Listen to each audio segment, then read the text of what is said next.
confidence can be grown. I wouldn't say learnt. I think it's grown. And I think, it has to be an awareness.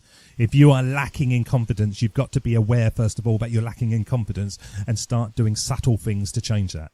Welcome to the Laws of Business podcast. Here, we will share the skills you need to make your business a success. Learn about goal setting, productivity, time management, marketing, and much more.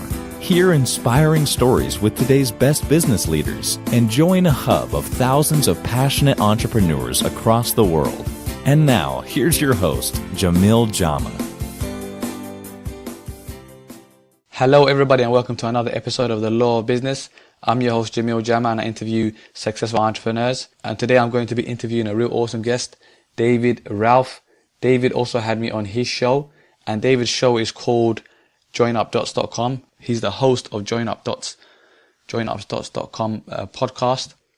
And Join Up Dots is the top-ranked interview show listened to in over 182 countries worldwide. He's a mindset coach, and he helps you smash through the barriers that are holding you back. David Ralph also helps you to start building your dream business today and to change your life and live an amazing life. It's a real pleasure to welcome on the show David Ralph. David, I want to thank you so much for coming on the show. It's a real pleasure to have you. Oh, it's an absolute delight to be here. What more could I want on a Wednesday morning? It's a freezing cold Wednesday morning, so to be snuggled up into my recording studio with you, Jamil, just you, nobody else, I couldn't want anything better, could I? Thank you so much, David. Yeah, it's freezing outside, man. I noticed that last night it was just cold. I closed all the windows, man, and it's still quite cold. I even put my fan on. Oh no, you've always got to have one window open, Jamil. Always one window. A little bit of fresh air during the night. You can't be too stuffy. But that's how cold it is, though. I had to close all the windows. I had the window open and go for body heat. I just get as many females into my room in one go. The wife's not keen on it, but always open the window and then the body heat gets closer. That's awesome, David. So, David, before we start the interview, I wanted to ask you, how did you come up with the name Join Up Dots, and what led you to become an entrepreneur? Well, I kind of started the show before I became an entrepreneur. And one of the things I really hate, Jamil, is that word entrepreneur, because I think so many people think it's like some kind of super talent you've got, something that you're just born with. You're born to be an entrepreneur. And I always say to people, no, there's no such thing as entrepreneur. There's I'm willing to try something and screw up multiple times before it gets a little bit better. And then finally I find my thing. And so when I started Join Up Dots, I didn't know how to grow a business at all. All I knew really from my background of doing training courses for many, many years of how to stand up and talk. And so I got given a speech when I was in my last corporate gig by a guy, and he went off to the dentist and he came back and he said, oh, look at this speech. I read this in a magazine. And it was a speech that Steve Jobs gave back in 2005 when he gave 3 short stories about his life, and the sort of premise of it was that you can't see where you got to somewhere until you look back and you join up the dots, or connect the dots, as he said. And it kind of stuck in my head, and I thought that's a real good way of doing it. It kind of gives you belief that as long as you keep on going for stuff, it's going to join up somehow. And so when I started my show, I thought, right, I'm going to call it that. Now, I wish it was something more defined. I wish I had a master plan at the beginning, but I didn't. I just kind of naturally called it that. And I'm glad I did, because literally every single person of the 1,000 almost now has said, wow, yeah, that's powerful. I can see that. I can see how I got here, but only by joining up my dots. So it all came from a Steve Jobs speech back in 2005. That's awesome. That's an awesome story. So Steve Jobs inspired you to come up with this name. Have you watched his movie yet about his biography? Yeah, I watched both of them recently, actually, and I watched the one with Michael Fassbender, and I didn't enjoy that as much as the one with Ashton Kutcher. Have you seen the Ashton Kutcher one? I don't know. I've only watched one on Netflix.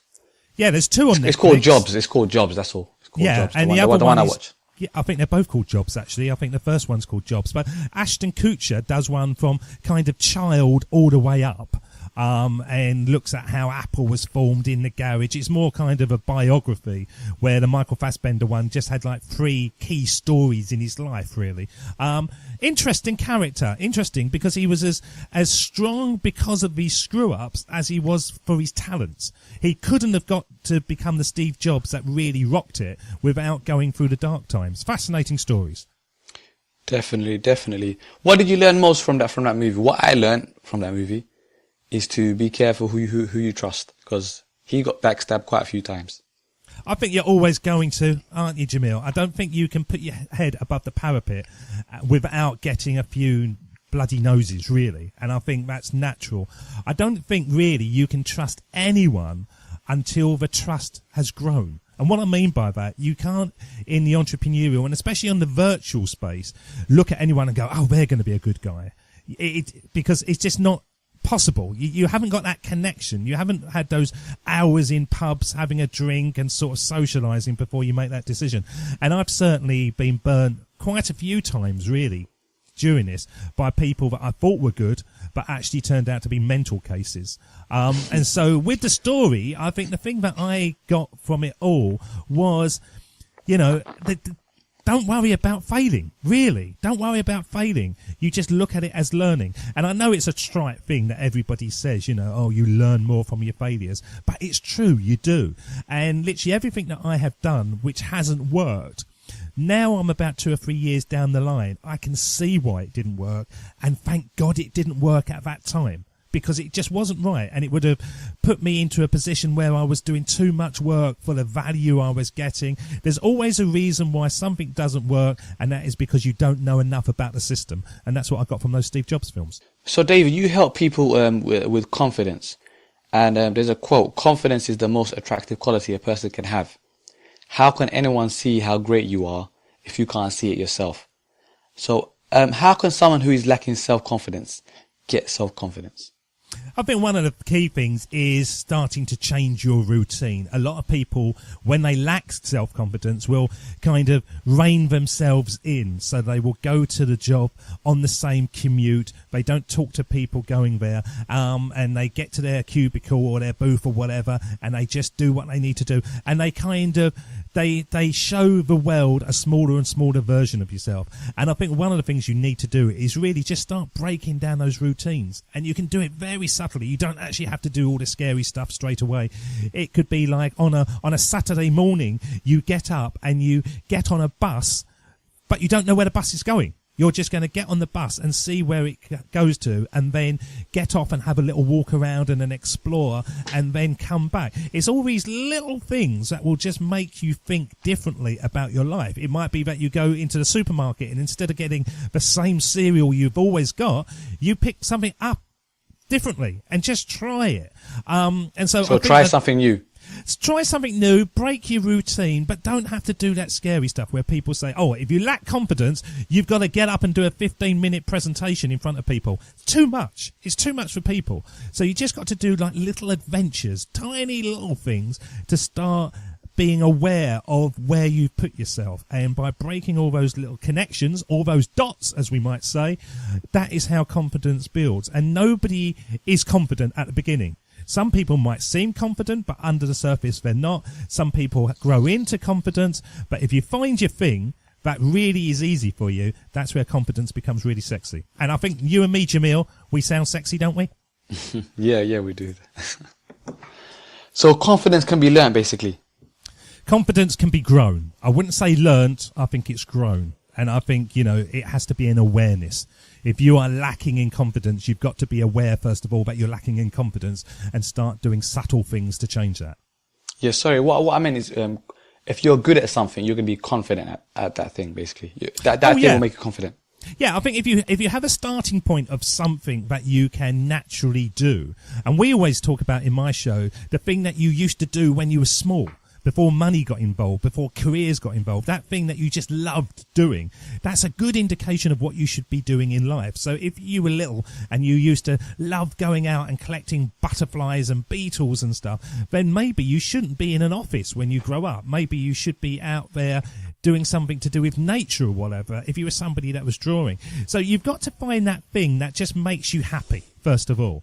And because of that, you will more likely get an obsession with becoming better at it. And with that obsession, you do get better with it, and then the confidence comes. And then when people start saying nice things to you about it, and one of the funny things about all this in the online world, the more you put yourself out there, the more horrible things that come your way as well. You become equally as unpopular as you become popular. It's like a yin and yang thing. But you ignore the unpopular things, focusing on the popular things, and become confident. So the way to find your life's purpose is to look back at your childhood and to see what you like doing then. Yeah, I absolutely believe that. I've heard of that before as well. Yeah, if I look back at my life, there's certain things that I think to myself, wow, I just didn't realise this. One of the things that I remember, I had a memory of standing in my kitchen and saying to my mum, I don't have a talent. I must have been about 5 or 6. And she said, you can always make people laugh. And that was one of the things. I remember her saying that, and even to today, get me in front of an audience and stuff, and then I'm on a roll. And I found a box of cassette tapes, as we used to have in the 80s, in my mum's loft. I moved out many, many years ago because I'm a family man now, and most of us will have a certain amount of childhood stuff left around our mums that we grew up. And she was saying, you've got to clear this stuff out. You moved out 25 years ago. You know, you shouldn't have all this stuff in the house. And oh, God, okay. So I went up there, and there was this box of tapes, and I thought, this is weird. It's got my writing on. I could recognise my writing as a kid. And when I put them in and played them, it was me interviewing sort of adults as a small child. And I remembered then I used to go around with a tape recorder, knocking on banks and butchers and the vicar and saying, could I interview you, please? And doing like these little interviews. So I was obviously really interested in people back then. And so now I'm doing this. It kind of joins up the dots. My story was there. The clues were there, but I'd forgotten it on my way to adulthood. But you subconsciously found it again, or was it consciously? Well, not subconsciously. I don't think I would have found it unless I was forced to clean out the loft or the attic. You know, I think there was that pushed into me. But I've always have had an interest in people. I'm more interested in about people than talking about myself. You know, I do like to know what makes people tick. Okay, that's awesome, David. So, David, on your website, you confidently say, I'm going to change your life forever. You say that confidently. Yeah. You have a coaching program for that called Dream Start Academy. Yeah. What are some of the things you do to help change people's lives? Well, once again, everything is very, very subtle through Dream Starters Academy. And actually, we're having a huge, big revamp of the website and everything at the moment. And so it's kind of the website hasn't grown into its confidence yet. It's going to be totally different by probably the time this show comes out. But it's all about support. It's all about accountability. It's all about telling people they're wrong. So when somebody says they can't do this, I say you can. And so on a daily basis, I record training, coaching videos. We put it straight into the community. People start building their own business. And I'm very aware that a lot of people will teach somebody to build a business, a type of business. And I think that's wrong. I think what we need to do is teach people to start the right business for them. So I have a 10-part training course which gets people to delve back into their life and really analyse what business that they should be doing based on what we've been talking about already, Jamil, looking back, connecting the dots, researching their own passions and their interests, and then moving forward. And once you find your thing, it's like you're being pulled by a tractor beam. You know, Steve Jobs actually famously said, you know, when you're building something that is a strong vision to you, you don't have to push yourself, you get pulled. And I think that's what I found, that through my coaching, when somebody actually finds the thing, finally, that they really want doing, then I don't even have to coach them much at all. They just start naturally doing it. But it's all about the starting process. Like, if you love what you do, you'll never work a day in your life. Yeah, that's right. And I don't think I do work anymore. I have tiring days. So like on a Thursday, I do all my recordings of Join Up Dots, and I do 9 shows generally back to back to back, and I do an hour plus show. So that's about 15 hours I do all in one day. And wow. How do you feel when you do that? Afterwards, I'm absolutely exhausted. And to be honest, by the time I get to about the 7th one, I'm really starting to flag. I really have to sort of focus on my energy levels to keep them up. But what I like about doing it is I only have to do 3 days a month, and then Join Up Dots is totally done. I don't have to do anything else. And literally, I'm almost 6 months ahead of it because I record I go live 4 times a week. And so if I do 9 shows, that is 2.5 weeks. So I'm always ahead of it, and it makes it quite easy. So it's really hard, but I used to stand up doing training courses for 8 hours a day, coaching people live. And so the ability to keep mentally focused has been drilled into me over 20 years, really, of doing that. But doing a podcast when it's mentally stimulating, you've just got your ears focused all the time, that's hard. That is hard. And so even though you love what you do, you still have to be disciplined as well. Yeah, of course you do, but I'm only really disciplined on a Thursday. Everything else, I will get up to my recording studio at about 8 o'clock, and then I will generally work to about 12 lunchtime, and then that's it. I don't do anything else. So when the kids come back, they literally think I don't work for a living. I'm just floating around, but I make sure I get as much work done in those 3 or 4 hours so that the rest of it I could go off swimming or go, whatever you want to do. And I think that's the balance that is important in life. Yeah, you eat your frogs, but you eat your frogs basically, isn't it? Absolutely, as old Brian Tracy says that, yeah. Yeah. And David, so is reading books, listening to podcasts, or taking action, is that enough to increase their confidence, or is coaching, or do people also need to get coached? Because nearly everybody I've interviewed on my show, they've all had a coach or a mentor. Yeah. I'm talking about coaching for like your mindset to help people smash through their barriers that are holding them back. Do you think people need coaching for that as well? Yes and no. I think once you start to get a certain amount of income in, then that's great, and you hire a coach, and it really does speed you forward. But at the beginning, when you're bootstrapping it, the last thing I think you really want to do is spend money when you haven't quite defined what route you want to do, because it's very much trial and error. So I think there's like a 3-year journey, and I'd be interested in your thing on this. The first year is you kind of trying stuff and starting blogging and then stopping blogging and then doing this and doing that. Second year, you get a bit more focused. Third year, it's almost like you're untangling what you've done for the first 2 years, and then you're on the track, and then you're going. I think that third year is when a coach really comes into its own. But at the beginning, you've got to get some cash in. So I think really that podcasts are great, reading books are great, all those things are great, but nothing is as good as actually doing stuff.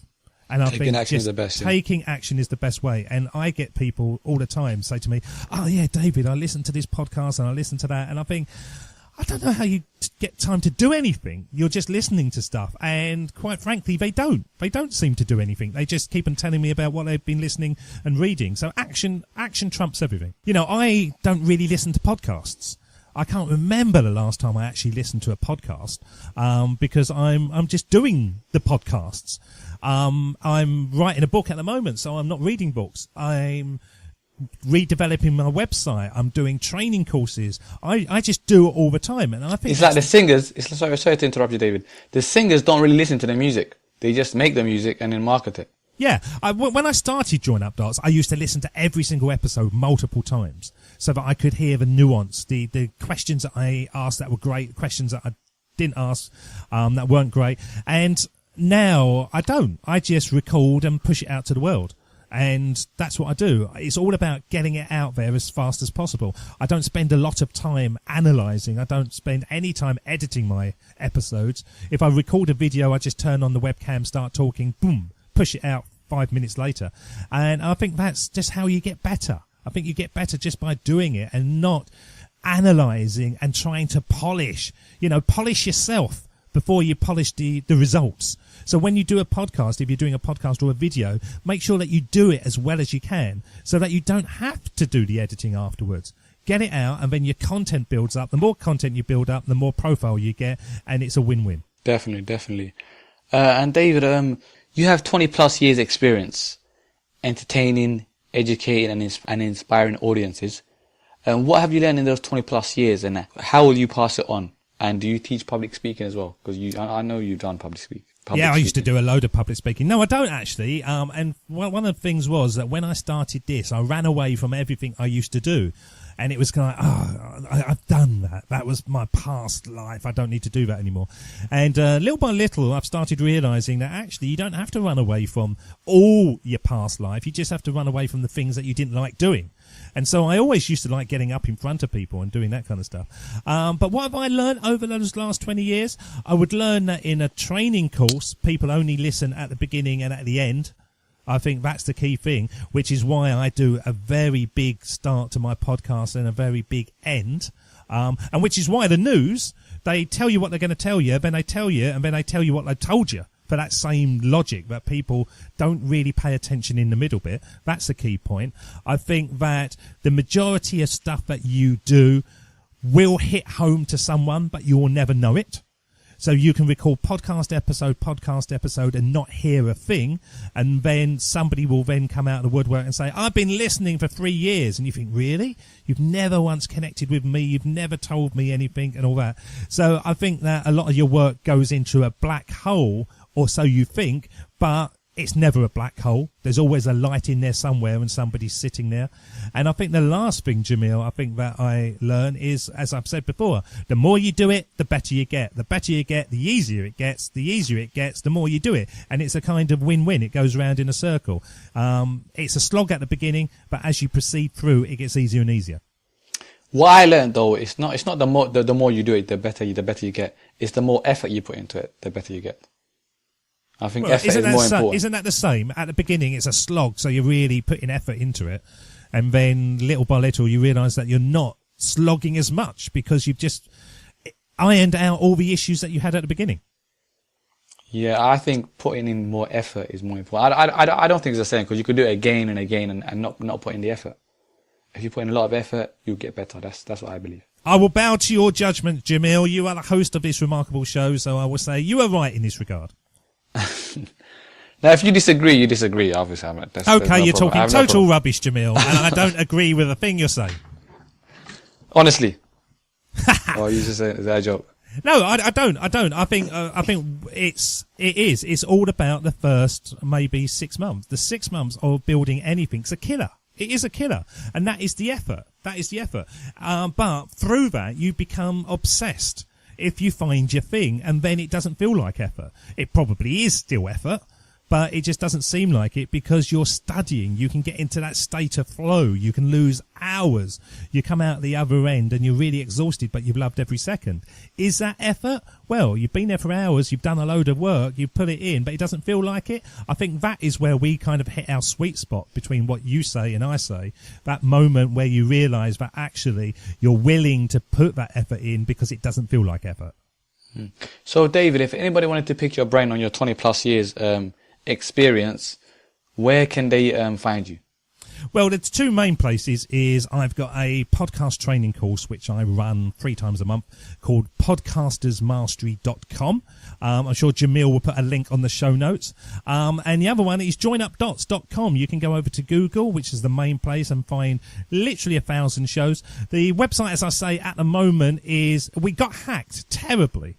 And I decided, I couldn't be bothered with that. I'm just going to get it really done professionally, extra security. So it may look a bit half done at the moment, but soon it's going to be super sexy. It looks and that's good. where you can find me. It looks good. Now, it's if you click on the links don't work and things like that. It really is half done. But it was a conscious decision, Jamil. I thought, do I spend all my time getting this done again, or do I go over to it and really get it done? So I've decided to have professional people lock me down with about 7 levels of security and different things, so it can really take me to the next level, which is where I'm aiming. Looking forward to that, David. And David, I want to thank you so much for agreeing to do this interview. You're an amazing guest, and I really enjoy this. It's an absolute delight, and we should do it every morning, Jamil. Every morning, it could be like the breakfast show with David and Jamil. I'm going to get top billing, but then on a Friday, you can get top billing. What about that? Been an absolute delight to be on your show. Always a pleasure, Jamil. Awesome, David. So I would like to thank all the listeners for tuning in. And if you enjoyed this interview, or if you know anybody that this interview would benefit, please share it with them. Please also leave a comment in the comment section and subscribe. And I'm your host, Jamil Jama. This is The Law of Business. and that was David Ralph. He doesn't like to be called Dave, so if you contact him, do not call him Dave. Or Ralph. And don't call him Ralph either. Yeah. Even though Ralph is a cool name, he doesn't cool. like it for Very some reason. So that was David Ralph, and you can connect with him and join up Dots. He's got a very good podcast. It's better than mine, and that's the end of the interview. Thank you all very much for listening. Cheers, guys. Thanks for having us. Thanks for listening to the Laws of Business podcast. Find out more about us on thelawsofbusiness.com. Thank you for being a part of our journey.